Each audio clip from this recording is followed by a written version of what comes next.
Have you ever reached the end of the month and wondered where your entire paycheck vanished? You aren't alone. Most people think building wealth is about earning a massive salary. But the truth is, it's not about how much you make, it's about how much you keep. Today, I'm going to break down the world's simplest budgeting formula, the 50-30-20 rule.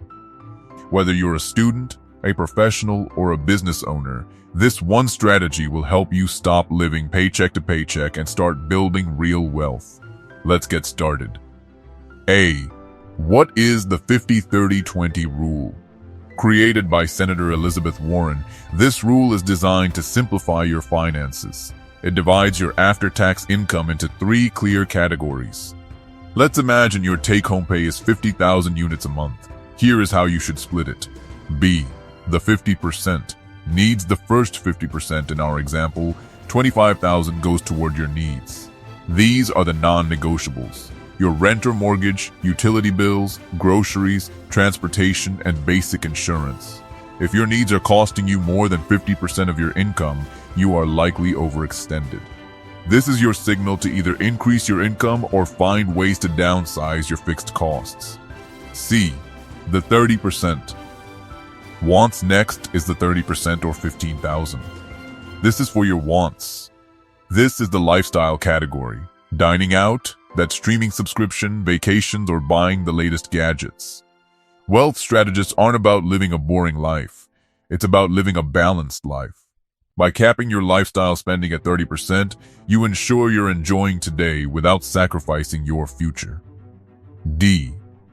The 20%. Financial goals. Finally, the most critical part, the 20%. This 10,000 is for your financial goals. This includes 2 main priorities. First, paying off any high-interest debt like credit cards, and second, investing. This goes into your emergency fund, your retirement account, or the stock market. This 20% is what buys you freedom. If you don't pay your future self first, you will always be working for someone else's profit. The biggest mistake people make is trying to save what is left over after spending. The wealth strategist mindset is different. You set aside your 20% for savings and investments the moment you get paid, then you spend what is left. We call this paying yourself first. Budgeting doesn't have to be complicated or involve complex spreadsheets. Start with the 50-30-20 rule this month and watch how your financial stress disappears. If you found this breakdown helpful, hit the like button and subscribe to Wealth Strategist for more data-driven wealth-building tips. I want to hear from you. What percentage of your income are you currently saving? Let me know in the comments. Remember, wealth is built one decision at a time. See you in the next video.